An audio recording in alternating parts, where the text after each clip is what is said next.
할렐루야. 한 주간 건강하셨습니까? 예. 어쩜 이렇게 날씨가 또 바깥의 온도가 금방 달라지고 있는지 깜짝 놀랍니다. 하나님의 섭리는 참 오묘하다.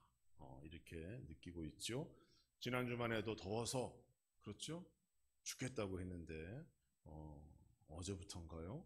아침 저녁으로 찬바람도 나고 이제 가을이 오려나 보다 이렇게 생각이 되어집니다. 우리 모든 성도님들 삶 속에 이와 같이 하나님의 섭리가 날마다 임하고 경험되어지고 또 계절만 바뀌고 익어가는 것이 아니라 우리의 믿음도 열매를 맺고 익어갈 수 있는 여러분 되기를 주님의 이름으로 축복합니다. 우리 옆에 계신 분들과 함께 인사하겠습니다. 하나님께서는 당신을 사랑하십니다. 인사해 보겠습니다.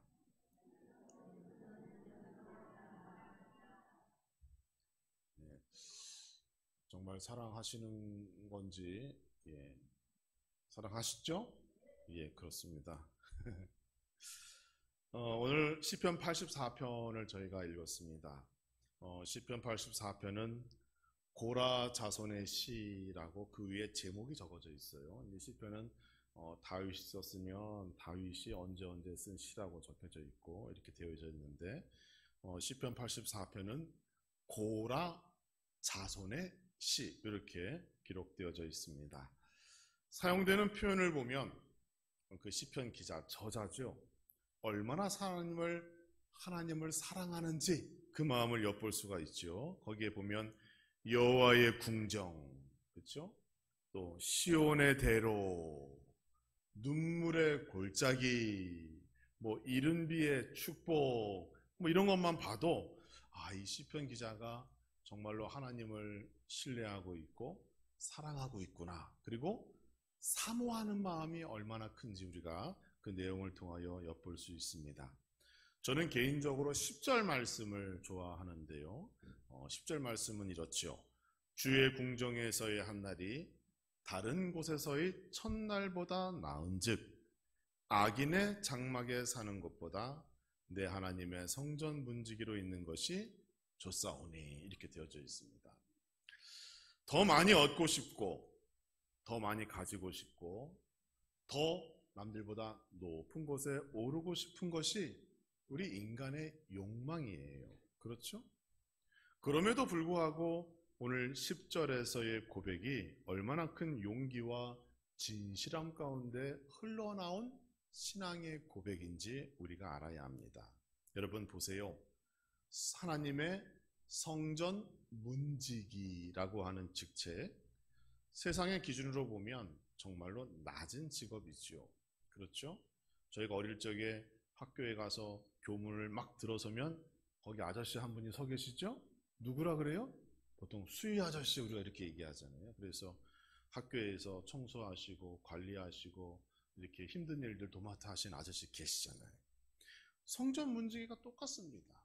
하나님의 집을 관리하고 남들이 하기 싫은 거 하고 그런 걸 책임지는 그런 위치에 있는 보잘것없는 그 자리가 시편 기자는 그 어떤 자리보다 값지다라고 고백하고 있어요. 여러분의 믿음도 가을을 맞이하며 이와 같은 믿음으로 변화되기를 주님의 이름으로 축복합니다. 높은 자리에 오르고 좋은 자리에 눕고 싶은 것이 우리 인간의 마음이고 욕심이지만 우리는 이것보다 더 귀한 것이 있고 더 고귀한 가치가 천국에 있다는 것 기억해야 합니다. 그래서 높은 자리에 오르는 것도 좋지요. 높은 자리, 좋은 직업, 좋은 직장 얻는 것 좋겠습니다. 좋은 자리에 눕는 것도 좋아요. 좋은 아파트, 그렇죠? 한 10억쯤 되는 아파트 사가지고 눕고 있으면 너무 행복할 것 같아요. 그런데 성경은 그렇지 않습니다. 성경은 그것들보다 하나님의 집이 더 귀하다. 여러분이 머물고 있는 이 함라중앙교회 이 성전이 여러분 인생에 있어서 가장 귀한 거처가 되기를 주님의 이름으로 축원합니다. 그렇게 아름다운 시편 84편을 지은 이 고라 자손들은 과연 누구일까? 여러분 이 구약의 역사를 보면 이렇게 아름다운 글을 지었기 때문에 그들의 가문이 명문가였겠구나라고 우리는 생각할 수도 있겠지만 사실 그들의 조상은 비극적인 과거를 가진 조상이었습니다. 진정한 신앙 고백이 어떻게 그런 아픔 속에서 나올 수 있을까라고 생각해 보면 오늘날 우리가 그 고라 자손들의 시편 84편을 통하여 은혜를 받을 수 있는 거예요. 어떠한 비극적인 과거가 있나요? 민수기 16장, 17장에 그들의 과거가 기록되어져 있고 민수기 16장 1절과 2절에는 이렇게 기록되어 있습니다.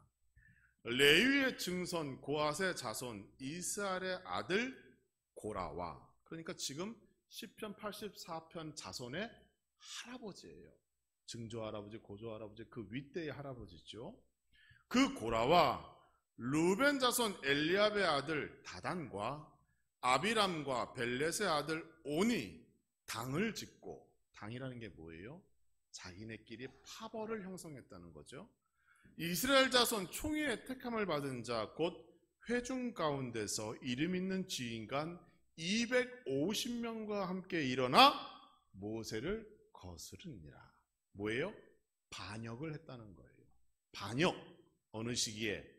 광야 생활 이제 막 시작하는 그 40년의 초기 시간, 그 바쁘고 분주하고 할 일이 많았던 그 시간에 그들이 반역을 저질렀다는 겁니다. 정리해보면 고라, 다단, 아비람, 온이라고 하는 이 4명의 사람과 각 총회에서 뽑은 250명의 지휘관이 뜻을 모아서 모세와 아론에게 반기를 들게 됩니다. 그들이 반역을 한 이유에 대하여 성경은 기록하기를 뭐라고 얘기하고 있는가 하면 모세와 아론도 자기들과 똑같은 인간이라는 거예요. 똑같이 하나님으로부터 은혜 받았고 직분 받았다는 거예요. 그런데 왜 너희만 백성들을 집도하느냐라고 말하며 그들의 권위에 도전하는 것이죠. 자신들은 모세와 아론을 이스라엘의 지도자로 뽑은 적이 없어요. 그런데 왜 너희는 왕같이 행세하느냐라고 지금 따지는 겁니다. 그리고 우리도 하나님의 은혜, 우리도 하나님의 기적을 경험했다. 그러니까 너희가 가지고 있는 그 권위, 그 권력을 이제 나누어 달라고 얘기하는 겁니다. 사실 그들의 말도 일리가 있어요. 지금 문제를 주도적으로 제기하고 있는 이 고라라고 하는 사람은 레위 지파의 후손이에요. 그러니까 아론과는 가까운 친척 사이입니다. 레위 지파이기 때문에 다른 것은 몰라도 최소한 아론이 할 수 있는 그 제사장 역할을 이 고라 자손들, 그 가문이 감당할 수 있다는 겁니다. 그러니까 너만 높은 자리에서 하나님께 예배드리고 예배 주관하는 일만 하지 말고 그 영광을 우리에게 돌려달라고 지금 요구하고 있는 겁니다. 고라와 그 일당은 지금 모세와 아론이 가진 권위를 문제 삼고 있는 거예요. 그런데 여기에 그들이 모르는 부분이 있어요. 어쩌면 오늘날 우리도 모릅니다. 뭘 몰라요? 사람들은 권위와 권력과 권위주의에 대하여 제대로 이해하지 못한다는 겁니다. 이 셋이 같은 것 같지만 그렇지 않아요, 여러분. 권위, 권력, 권위주의는 너무도 다른 겁니다. 권위는, 여러분, 권위가 뭡니까? 권위는 다른 사람을 움직일 수 있는 힘을 말해요. 그걸 권위라고 그래요. 예로 마태복음 7장에서 예수님께서 산상수훈 말씀을 마치자 사람들이 뭐라고 그랬어요? 야, 저분의 말씀은 서기관들과 바리새인들과 같지 않고 마치 엄청난 권위 있는 말씀, 처음 듣는 능력의 말씀이다. 이렇게 사람들이 고백하는 거예요. 그때 권위라고 하는 단어가 등장합니다. 즉 예수님의 말씀을 듣고 자기의 마음이 움직였다는 거예요. 이게 권위입니다. 권력은 뭐예요? 권력은 다른 사람을 움직이게 하되 거기에는 강제로, 억지로 힘이 들어가는 거예요. 권위는 사람을 스스로 움직이게 하지만 권력은 강제로 움직이게 합니다. 그래서 권위는 자발적인 순종을 가져오지만 권력은 강제적으로 복종하기를 요구하는 거예요. 완전히 다른 성격입니다. 권위주의는 뭐예요?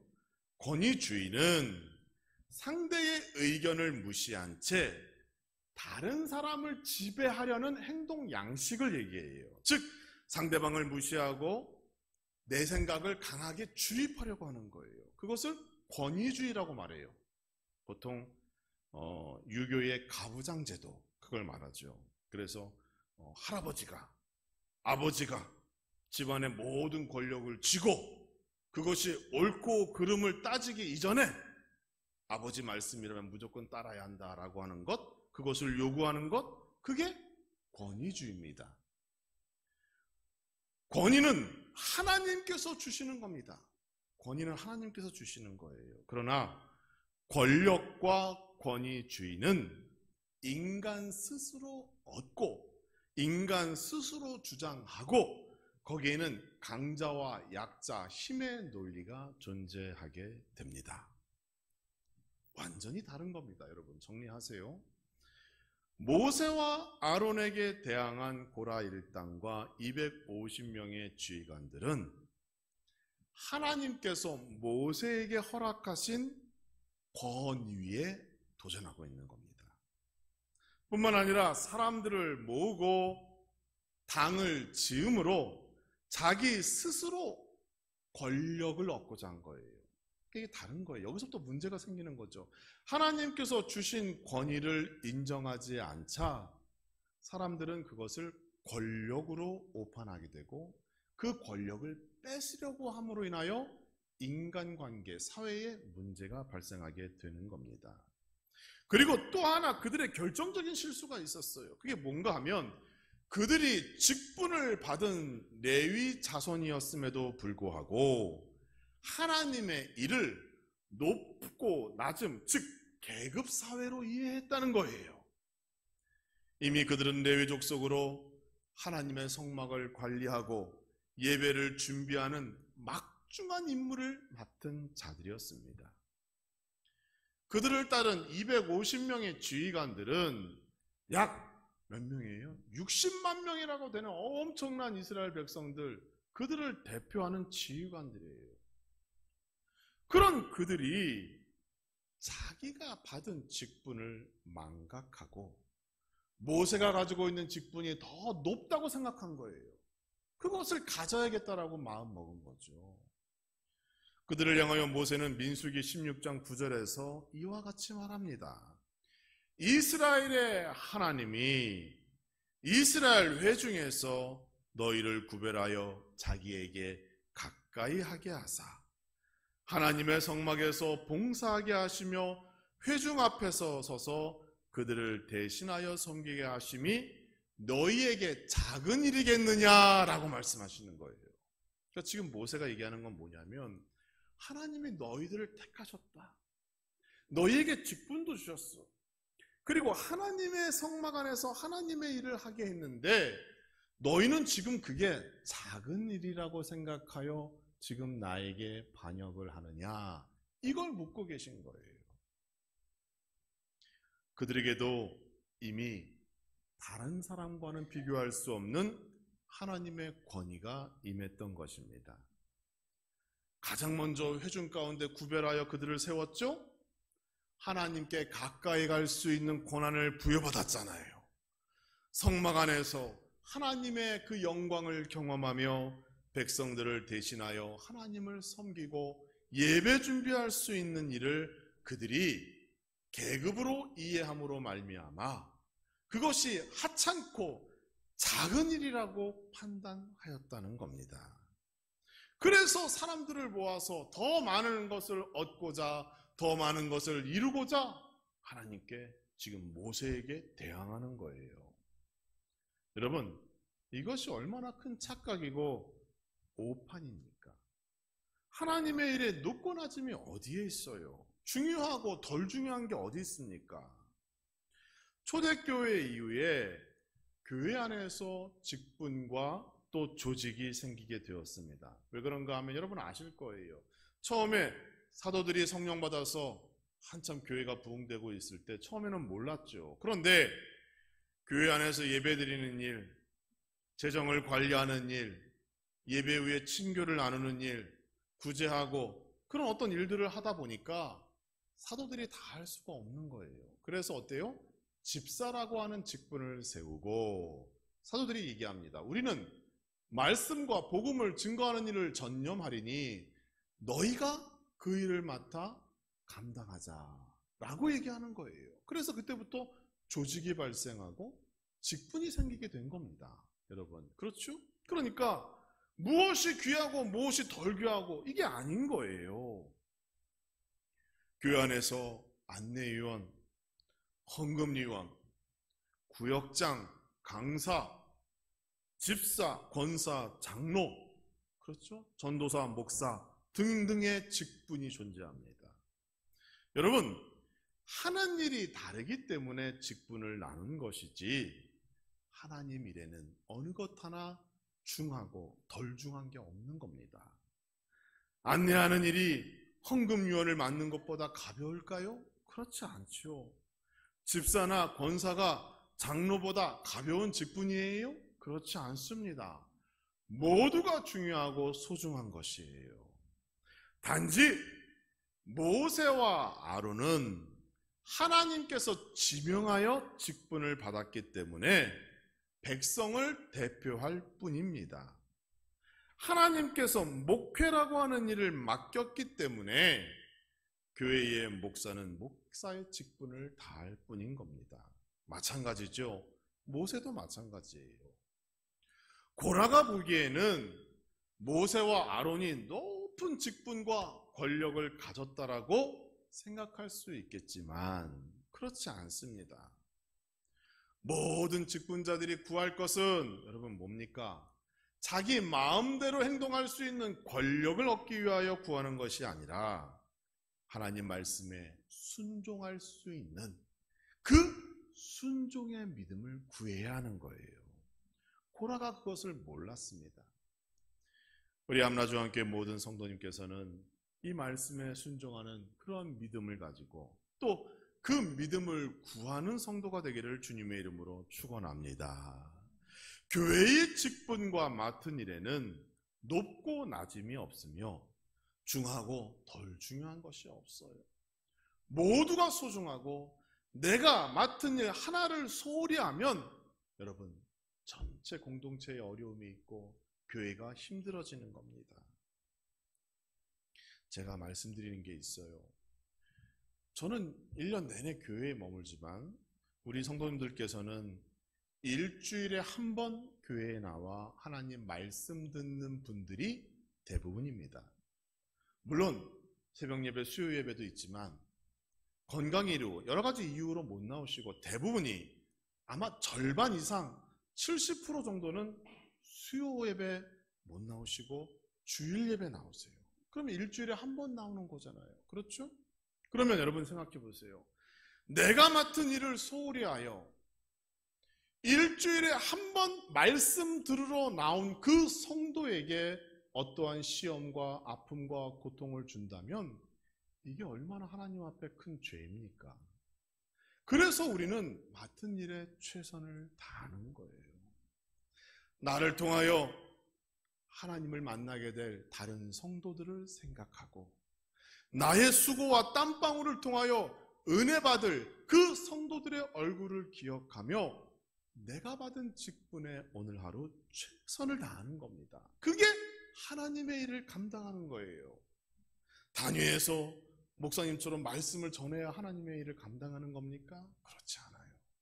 여러분이 갖고 계신 직분 사명 소중히 여기시고 고라와 같은 그러한 잘못된 생각을 버리시고 내가 있는 그 현장에서 최선을 다하고 지금 내가 앉아있는 그 자리를 지키는 것이 하나님께 영광 돌리는 일이라는 걸 기억하시는 우리 모든 성도 되기를 주님의 이름으로 축복합니다. 이 반역 사건을 통하여 두 가지 놀라운 사건이 연이어 발생하게 됩니다. 첫째는 하나님께서 그들을 직접 심판하십니다. 땅이 갈라져 그들이 속한 사람들과 그의 모든 소유물을 삼켰고 하나님께 분향하기 위한 그 향로 250개에서 불이 나와 반역했던 250명의 지휘관을 다 불태웠습니다. 사람들은 이 광경을 보고 모세가 또 사람들을 저주하였다고 생각했어요. 그래서 원망합니다. 하나님께서는 반역한 고라 일당과 그 250명의 지휘관들이나 그것을 원망하고 불평하는 백성들이나 다 잘못됐다고 판단하시고 백성에게 역병을 내려 그들을 치리게 하십니다. 그때에 성경에 의하면 모세와 아론이 하나님께 간절히 기도하게 됩니다. 백성들의 어리석음을 위하여 기도하는 것이죠. 하나님께서 결국 마음을 돌이키세요. 그래서 하나님께서 그 남은 백성들 가지고 광야 40년을 이끌어 가시는 것 확인해 볼 수가 있어요. 또 하나의 사건은 무엇인가 하면 하나님께서 사람들에게 다시 한번 하나님의 권위가 어디에 있는가 보여주셔요. 그 사건이 바로 아론의 쌍난 지팡이 사건입니다. 이 사건이 발생하게 되자 하나님께서는 12지파에게 명령하십니다. 각 지파마다 지팡이 하나씩을 준비하고 그 지팡이에 그 가문을 대표하는 사람의 이름을 적으라고 명령하셔요. 그리고 장막의 한 장소에 모아두라고 얘기하셔요. 그리고 모세가 그 다음 날 그 장막으로 들어가 보니 민수기 17장 8절의 말씀을 보면 이튿날 모세가 증거의 장막에 들어가 본즉 레위 집을 위하여 낸 아론의 지팡이에 움이 돋고 순이 나고 꽃이 피어서 살구 열매가 열렸더라 이렇게 기록하고 있어요. 여러분 죽은 나무의 지팡이에서 살구 열매가 열렸답니다. 하나님의 뜻 어디에 있는가 분명해졌죠? 누구의 지팡이에서? 아론의 지팡이에서. 하나님께서는 그 기적을 통하여 하나님의 뜻이 어디에 있고 하나님의 권위가 아론에게 모세에게 있다는 것을 선언하시는 거예요. 이 사건을 통하여 우리는 알 수 있습니다.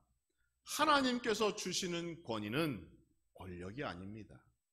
권위는 죽은 지팡이에서 싹이 트고 꽃이 피며 열매를 맺는 것 같이 생명과 영혼을 살리는 데 쓰이는 힘이라는 것 우리 하나님께서 말씀하십니다. 사람들은 요구하지요. 자기의 명예와 권력을 높이기 위하여 힘을 달라고 얘기하고 지금도 많은 사람들이 그 힘 때문에 고민하고 있지요. 그러나 하나님께서 원하시는 것은 그러한 권력, 힘이 아닙니다. 권위예요. 생명과 영혼을 살리는 힘. 그 권위를 여러분께서 직분받음으로 받으신 거예요. 그러니까 내가 오늘 하루를 어떻게 살아야 하는가 너무도 분명해지는 겁니다. 나는 하나님으로부터 권위를 받아 직분받았고 그 직분을 통하여 생명과 영혼을 살리는데 내 일생을 하나님께 드려야겠구나라고 하는 이러한 고백에 나타나는 우리 함라중앙교회 되기를 주님의 이름으로 축원합니다. 여기까지가 민수기 16장 17장에서 나타난 고라 가문과 연관된 사건의 이야기입니다. 여러분은 어떻게 생각하세요? 고라 가문 본받고 싶어요? 우리 가문, 우리 집안이 이 고라 가문과 같은 사람으로 변화되기를 원합니까? 그렇지 않죠. 성경에는 하나님의 복을 받은 가정도 있지만 이 고라 가정과 같이 하나님의 저주와 심판을 받은 가문도 기록되어져 있습니다. 그럼에도 불구하고 우리는 시편 84편을 통하여 고라 가문의 그 수백 년 후의 자손들을 기억하는 겁니다. 그들의 조상이 그와 같이 그릇된 길로 갔음에도 불구하고 하나님의 권위에 도전하고 하나님의 심판을 받은 그 저주받은 조상임에도 불구하고 그 후손들은 그 조상의 길을 따르지 않았다는 거예요. 이게 중요합니다. 대부분 어때요? 팔은 안으로 굽는다 그러잖아요. 그렇죠? 학연, 지연 다 같은 말입니다. 이왕이면 좋은 게 좋은 거고 내가 아는 사람들에게 힘 실어주죠. 더구나 우리 가정이라면, 집안이라면, 집안 사람이라면 더 편을 들어주는 게 인간의 마음이에요. 그런데 그 고라 자손들은 그러지 않았다는 겁니다. 인생을 살다 보면 누구나 실수와 허물을 갖게 됩니다. 성경 속에서 하나님께서는 완전한 자를 찾으시는 분이 아니에요. 하나님은 죄인이라도 완전하게 변화된 자를 찾으시고 그의 손을 들어주시는 겁니다. 다윗은 어떻습니까? 다윗은 여러분, 우리는 이스라엘의 위대한 왕으로 기억하지만 사실 살인자고 간음자입니다.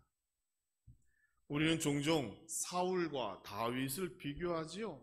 그러나 그들이 지은 죄의 무게를 보면 사울이나 다윗 모두가 피할 수 없는 중범죄자들이었어요. 그런데 하나님은 다윗의 손을 들어주셨어요. 왜? 다윗은 철저한 회개가 있었기 때문이에요. 자기의 죄가 항상 눈앞에 있다고 고백하며 평생을 걸쳐 자기의 죄를 하나님께 회개하고 기도하였습니다. 그러니까 하나님의 용서와 하나님의 은혜를 더 사모할 수밖에 없는 거예요.